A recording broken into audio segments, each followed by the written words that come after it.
오늘 함께 은혜 나누실 말씀은 사무엘상 14장 6절에서 12절 말씀입니다.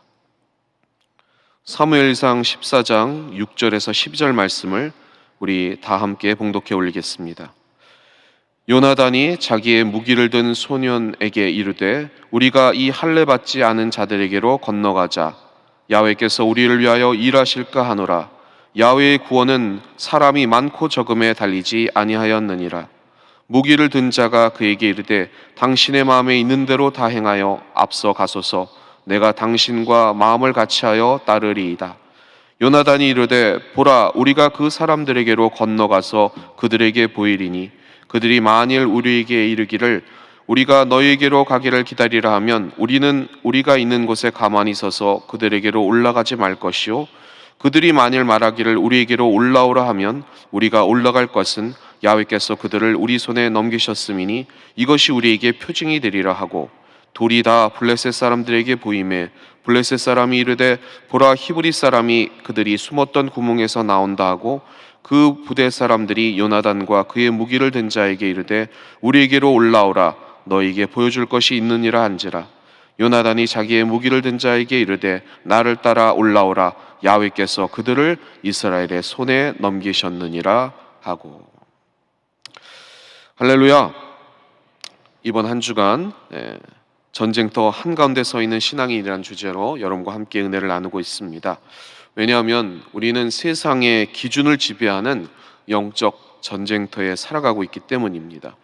월요일에는 첫 번째 시간으로 사무엘의 전쟁을 살펴보았습니다. 우리의 가정과 또 우리의 신앙 공동체와 국가가 하나님의 말씀에 귀 기울여서 이 위중한 상황에 정말 이 위기를 돌파하려고 주님의 국류를 바라보고 있는가, 가슴에 품고 예배 자리 인내로서 나아가고 있는가 말씀을 드렸고요. 화요일에는 전쟁터 한가운데 서 있는 신앙인 두 번째 시간으로 사무엘과 그 사울의 리더자 역할을 통해서 우리에게 제일 필요한 것은 하나님의 목소리를 듣고 성령님께서 이끌어 가시는 그 삶에 집중하고, 우리의 삶의 그 짐 보따리 사이에 숨었을지라도 선택하시고 택하셔서 불러주시는 그 하나님을 신뢰하자고 말씀을 드렸습니다. 어제는 전쟁터 한가운데 서 있는 신앙이 세 번째로 사울의 전쟁을 살펴보면서 하나님의 영이 내 안에 있는지를 늘 간구하고 세상의 칼과 창을 의지하지 않으며 우리의 생과 사를 가르는 최우선적인 일이 하나님의 음성을 듣는 것이기에 이에 집중하고자 말씀드렸습니다. 왜냐하면 우리의 삶은 나의 승리를 위한 삶이 아니라 주님의 승리를 위한 그 삶을 살아가고 있기 때문입니다. 그러한 여러분 되시기를 주님의 이름으로 부탁을 드리겠습니다. 오늘은 마지막 시간인데요, 사울의 전쟁과 대비되는 요나단의 전쟁을 살펴보고자 합니다. 그래서 첫 번째 서론입니다. 오늘 본문은 아직 그 청동기에 있는 이스라엘과 철기와 전차를 가진 블레셋 싸움의 이야기를 하고 있습니다. 사람의 역사에서 청동기를 가진 그러한 나라들은 모두 철기를 가진 민족에게 망했습니다. 이는 칼을 가졌던 나라가 화약을 가진 나라에게 지는 것과 같습니다. 그래서 이 싸움은 당연히 블레셋이 이겨야 하는데 거꾸로 이스라엘이 이깁니다. 어떻게 그런 일이 일어났는지 어제 말씀드린 배경을 다시 한 번만 우리가 좀 살펴볼 필요가 있는데요, 이 철기 문명 앞에서 이스라엘의 승리하는 방법은 하나님의 영을 따르는 것인데, 이 이스라엘 백성들은 인간 왕을 요구했습니다. 하나님은 이를 못마땅히 여기시면서도 백성들이 요구하고 또 사무엘의 기도를 들으시사 사울을 왕으로 임명하도록 준비시키십니다. 사울은 왕이 되면서 암몬이라는 그러한 원수와의 싸움에서 이겼습니다.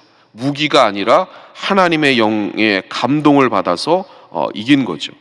그러나 그가 왕이 되면서 점점 더 이러한 하나님의 방식으로 이겨야 되는 이스라엘임에도 불구하고 인간적인 생각을 하고 다른 나라처럼 군대를 준비합니다. 2년 동안 그 준비를 하죠. 그런데 이를 안 블레셋이 철저하게 철기로 만든 무기를 이스라엘에 들어가지 못하도록 막습니다. 이 상태에서 급작스럽게 전쟁이 시작이 되었는데요. 양쪽 모두가 다 병사들을 동원했습니다. 그런데 블레셋의 숫자와 무기를 본 이스라엘 백성들이 겁을 먹고 도망가기 시작을 했습니다. 당황한 사울왕은 그때까지 생각지도 않았던 하나님을 찾으려고 그분의 명령을 기억하는데, 마침 자신이 있는 곳이 해마다 사무엘이 제사를 드리는 그러한 예배 드리는 곳이었습니다. 그래서 제사를 드리면서 백성들 흩어지지 말자고 얘기를 했습니다. 그런데 이러한 상황을 모르는 사무엘이 제 시간에 오지 않자 사울은 자기가 직접 제사를 주관하다가 늦게 오는 사무엘과 마주칩니다. 여기서 사울왕은 이 전쟁에 실패할 것 같은 책임을, 백성들이 흩어지는 그 책임을 사무엘과 하나님 앞에 돌립니다.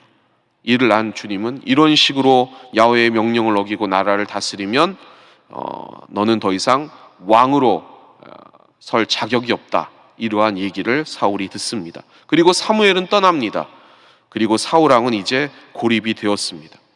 이 사울왕과 블레셋 전쟁에 대한 오늘 본문과 앞장 뒷장의 그런 기록들을 보면 몇 가지 특징이 나옵니다. 첫째는 숫자에 대한 강조입니다.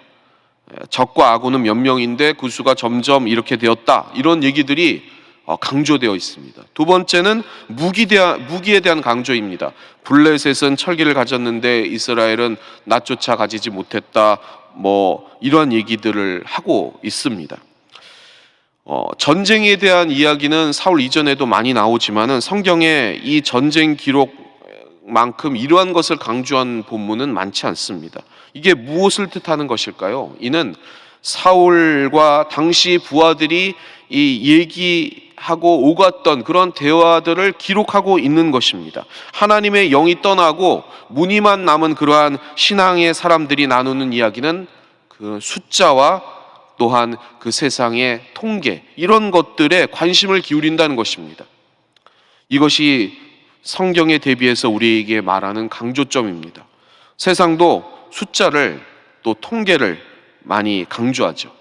통계는 거짓말을 하지 않는다, 이렇게 말을 하지만 그 말이 100% 맞지 않습니다. 통계가 거짓말을 하지 않는다면 대한민국, 우리나라는 도대체 어떻게 6.25의 그 비극적인 상황을 극복하고 일어설 수가 있겠습니까? 그건 통계에서 말하는 그러한 바대로 흘러가지 않는다는 그러한 것을 삶에서 증명하고 있는 것입니다. 세상에서 죽기 아니면 살기식으로 의지를 가지고 하는 일도 그러하거든. 하물며 하나님의 영을 받는 일은 어떠하겠습니까? 그래서 많은 목사님들이 이렇게 얘기를 합니다. 숫자에 민감한 사람은 하나님의 영광을 볼 수 없다. 이게 진실입니다. 이것이 오늘 성경에 대비하여 강조하고 있는 그러한 숨은 의도라는 것입니다.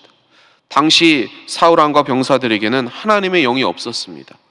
사울왕 전에 기드온이라는 사사를 부르셨을 때 여러분 기억하실 것입니다. 끊임없이 병사를 하나님께서 어떻게 하셨습니까? 줄이셨습니다. 3만 명이 넘는 병사를 몇 명까지 줄이셨습니까? 300명까지 줄이셨습니다. 왜 그러셨습니까?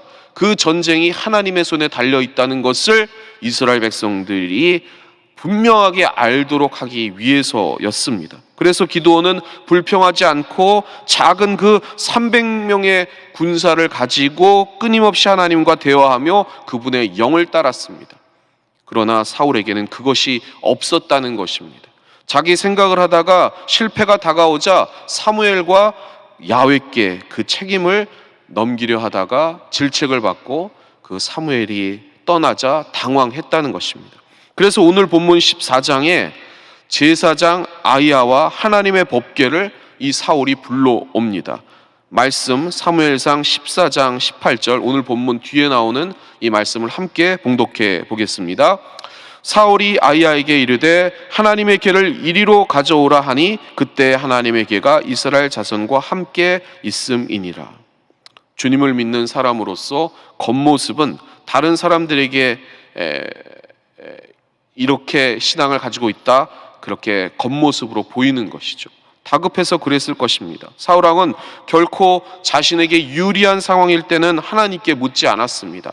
불리한 상황에서도 이렇게 급박하게 마지막에 돼서야 묻습니다. 여기서 우리는 사무엘상 첫 부분에 나오는 그 엘리의 전쟁, 여러분 아시죠? 그 전쟁에서 법궤를 가져오는 그러한 장로들도 하나님께 묻지 않았습니다. 단지 하나님을 섬기는 이스라엘 사람들에게 지금 우리에게 하나님의 영이 없다는 것을 감추기 위해서 그랬다는 것입니다. 그때에 사울의 아들인 요나단이라는 인물이 나타납니다. 그래서 두 번째 요나단과 사울의 전쟁 살펴보겠습니다. 요나단은 이러한 절망 가운데 있는 상황에서 패배 두려움에 임한 이스라엘 진영에서부터 슬며시 빠져나옵니다. 제 생각에는 하나님의 사람으로서 그런 분위기에 견디기 어려웠던 것 같습니다.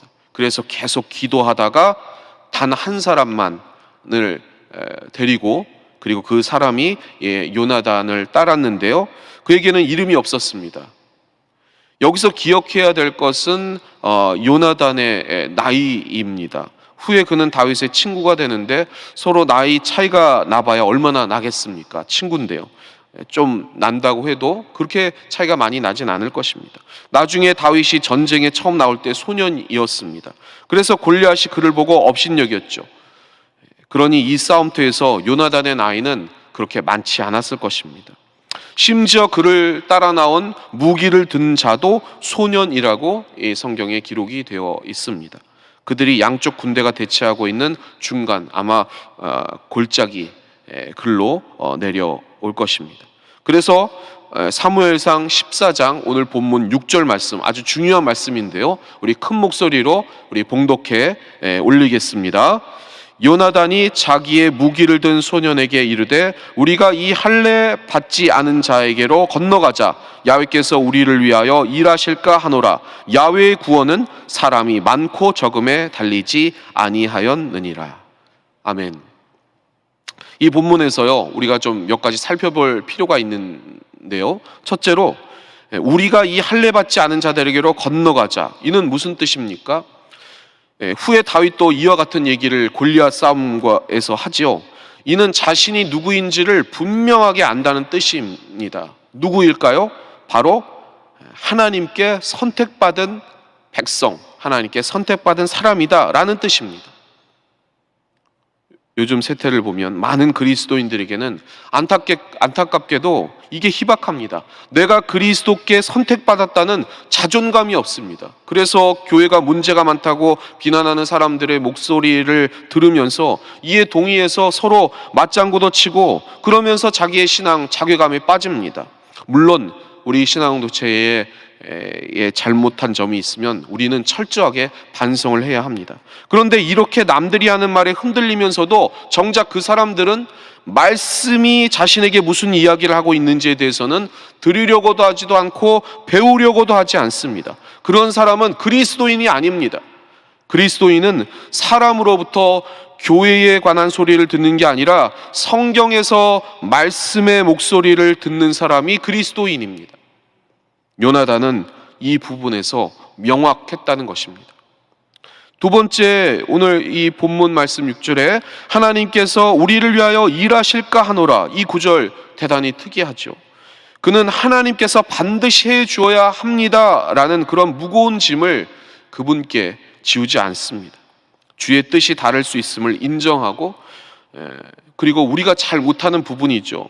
우리가 종종 기도 가운데 하나님을 협박하기도 합니다. 그러나 이 요나단은 자신의 뜻이 하나님의 뜻을 다를 수 있음을 인정하는 이러한 기도를 하나님 앞에 올려 나갔다는 것입니다. 셋째로 살펴볼 것은 야훼의 구원은 사람의 많고 적음에 달리지 아니하였느니라. 그는 사울왕이 늘 매달리는 그러한 숫자를 의지하지 않았습니다. 숫자는 많은 사람에게 신처럼 군림하고 어떤 사람들은 이것에 자신의 모든 것을 걸기도 합니다. 요새 주식 투자가 광풍인데 주식 투자하는 사람들 날마다 뭐 합니까? 그 숫자를, 그 가격을 보지요. 그런데 참 이상한 게 있습니다. 그렇게 숫자를 보고 성공과 실패를 안다고 생각하는 사람들이 의외로 예를 들면 사업에 성공한, 주식에서 성공한 그러한 사람들을 좋아하고 그의 일을 배우려고 합니다. 그가 처음 사업을 시작했을 때 아무것도 없었는데 지금처럼 부자가 되었다, 그런 얘기들을 자주 귀를 기울입니다. 그런데 이상한 것은 이렇게 부자가 되기를 원하는 세상 사람들이 숫자를 그렇게 믿다가도 숫자로 설명할 수 없는 그러한 사람들의 성공적인 신화적인 이야기, 그런 것은 잘 들으면서도 막상 성경의 하나님의 이야기는 신화로 생각을 해서 듣지 않는다는 것입니다. 우리는 그러하지 않기를 원합니다. 하나님은 자신을 의심하는 그런 사람에게는 응답하지 않으십니다. 당연한 것 아니겠습니까? 인간의 오감을 한참 넘어서는 그 하나님의 전능하심과 그 경륜을 우리는 의지하고 겸손하게 받아야 될 줄 믿습니다. 그러한 여러분 되시기를 주님의 이름으로 부탁을 드리겠습니다. 그 다음에 나오는 요나단의 말도 한번 살펴보겠습니다. 사무엘상 14장 8절 말씀인데요, 같이 한번 합독해 보겠습니다. 요나단이 이르되 보라, 우리가 그 사람들에게로 건너가서 그들에게 보이리니. 우리가 그 사람들에게 건너가서 그들에게 보이리니, 이 말은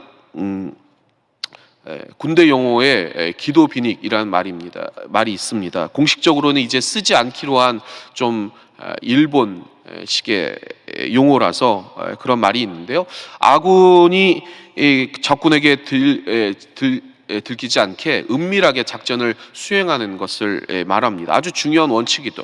그런데 요나단은 오늘 은밀하게 그 적진의 선멸, 그 부대에 나가는 것이 아니라 감추지 않고 드러내면서 간다고 하는 것입니다. 뭔가 이상하지 않습니까?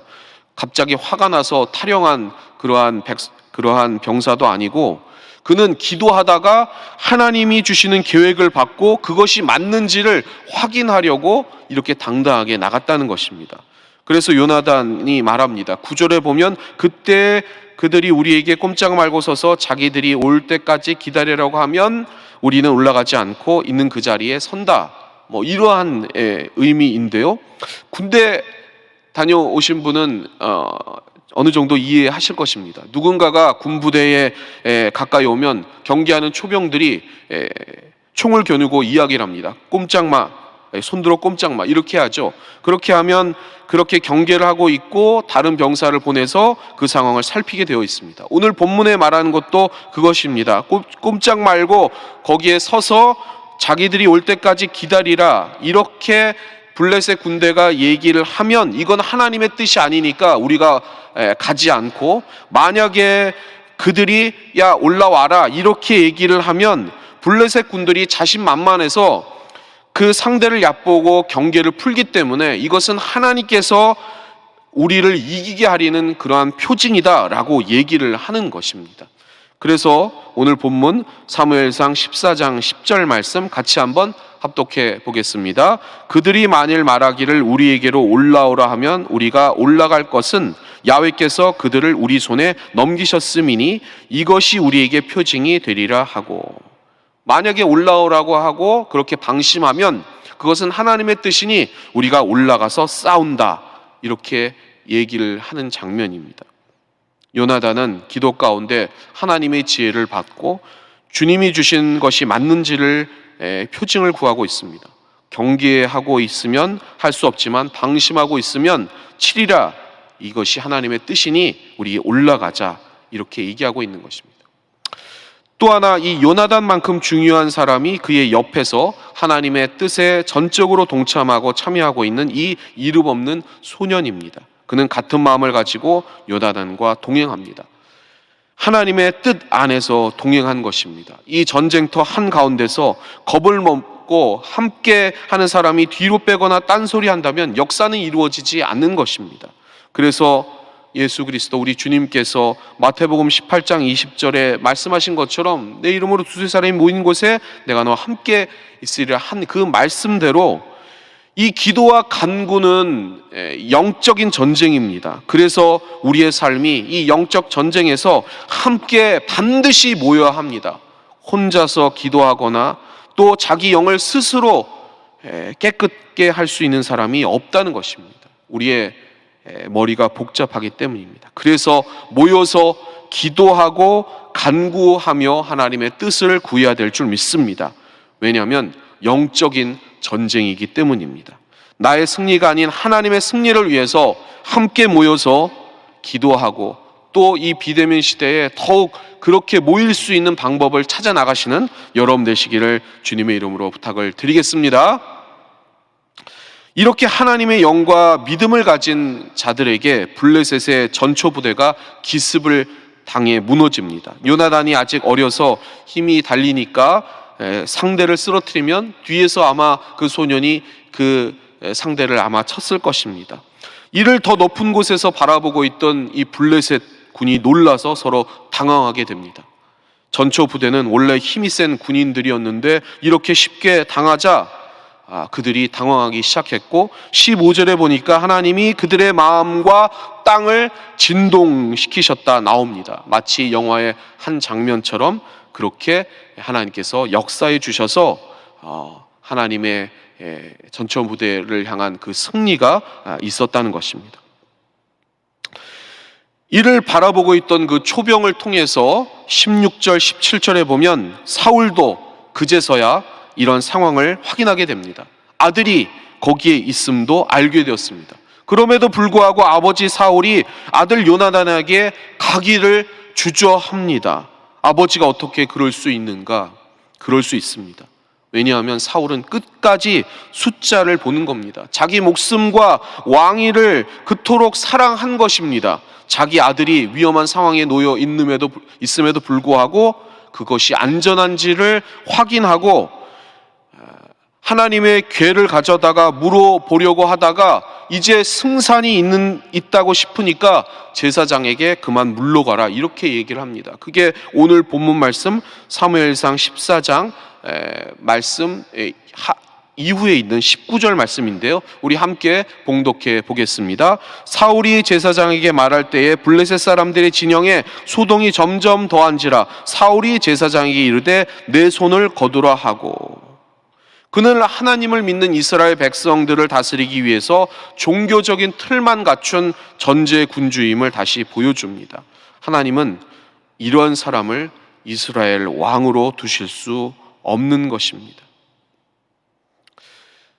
세 번째 결론과 그 적용의 말씀을 드리겠습니다. 첫 번째, 사울 세대와 요나단의 세대의 분열입니다. 이는 나이의 차이를 뜻하는 게 아닙니다. 생각과 지혜의 차이입니다. 앞으로 다윗이 나타나면 더 성경에는 분명하게 나와 있습니다. 블레셋을 향한 사울 왕의 대항 방식은 숫자였습니다. 계속 숫자와 무기를 따지는 방식, 이게 사울의 세대입니다. 또 다른 세대는 다윗과 요나단의 세대입니다. 즉 하나님을 압박하는 그 어법을 쓰지 않습니다. 주님이 우리를 도우실까 하노라. 살아계신 우리의 왕이신 그 하나님을 압박하는 것이 아니라 하나님을 존경하는 세대입니다. 그리고 하나님께 마지막을 묻는 그러한 특징을 가지고 있습니다. 요나단은 나이가 어려서 지혜가 없어서 하나님께 묻는 게 아닙니다. 그분이 왕이시기 때문에 묻는 것입니다. 전쟁터에서 적이 바로 앞에 있는데도 갈지 말지를 하나님께 기도하며 그 행동을 묻고 있었다는 것입니다. 사울 세대는 이와 반대입니다. 전쟁 뒤쪽에 숨어 있으면서 하나님의 길을 가져오라고 말합니다. 종교적인 예식을 챙기는 것처럼 보입니다. 그러나 자신에게 유리하다고 싶으니까 다시 물어보지 않습니다. 신앙의 모형과 형식은 가지고 있으나 내용은 없는 이른바 신앙의 종교화가 이루어진 세대입니다. 상황 분석만 하다가 해결책 없이 좌충우돌하면서 자신들이 잘 믿는다고 얘기만 하는 사람들입니다. 이를 증명하기 위해서 말이 안 되는 극단적인 모습을 보이기도 합니다. 본문 이후에 24절에 보면 사울이 이렇게 얘기합니다. 전쟁하고 있는 병사들에게 먹지도 마시지도 말라고 합니다. 이런 말이 어디 성경에 있습니까? 잘 믿는 것처럼 보이게 하려는 것입니다. 저와 여러분은 다윗과 요나단의 세대가 되기를 원합니다. 주의 영을 받아서 하나님의 말씀을 사모하고 이에 자신을 거는 세대가 되기를 원합니다. 주님은 우리에게 분명한 길을 열어놓으셨습니다. 어리석으면 진솔하게 회개하면 되는 것입니다. 넘어설 수 없는 일에는 하나님의 영을 받아서 그분이 주시는 지혜를 가지고 기회가 올 때 요나단처럼 전진하시기를 바랍니다. 그리스도인은 바로 하나님을 자신의 왕으로 받들며 그리고 예수 그리스도처럼 하나님의 승리를 위해서 자신을 드리는 사람입니다. 하나님은 요나단의 세대와 함께 일하시며 그들에게 야훼의 날을 주시는 것입니다. 이 치열한 영적 전쟁 한가운데에서 사울의 세대가 아닌 형식적이고 신앙의 종교화로 현실만 따지는 그러한 세대가 아닌 하나님의 나라를 위해서 자신을 드리고 하나님의 승리를 위해서 전쟁터에서 굳건히 믿음의 전쟁을 하시는 요나단의 세대가 되시기를 주님의 이름으로 축원합니다. 축원합니다. 기도하겠습니다. 사랑의 아버지 하나님, 주님께서 사랑하는 믿음의 백성들을 오늘도 은혜의 자리로 불러주심을 감사합니다. 오늘 말씀을 받으며 요나단과 다윗의 세대가 되기를 원합니다. 끝까지 주님의 음성을 듣고 주님께 여쭤보고 우리의 행할 길을 가는 믿음의 세대가 되기를 원하오니 이 믿음의 전진을 함께 동행하여 주시고 손을 붙잡아 주시옵소서. 오늘도 그러한 승리가 우리의 삶에 펼쳐질 줄 믿습니다. 우리의 가정과 우리의 삶의 터전과 우리의 모든 삶의 영역에서 이러한 하나님의 승리의 날이 오기를 원하오니 주님 역사하여 주옵소서. 오늘도 주님 전에 나와 또 예배 자리에 나와 주님 앞에 예물 드린 손길 기억하여 주시고 예수 그리스도의 생명과 또 물질의 핍절함 없도록 넉넉히 채우셔서 나누고 베푸는 인생, 하나님 나라를 위해 헌신하는 인생 되게 하여 주옵소서. 예수님의 이름으로 감사하며 간절히 기도합나이다. 아멘. 하늘에 계신 우리 아버지여, 이름이 거룩히 여김을 받으시오며 나라가 임하시오며 뜻이 하늘에서 이루어진 것 같이 땅에서도 이루어지이다.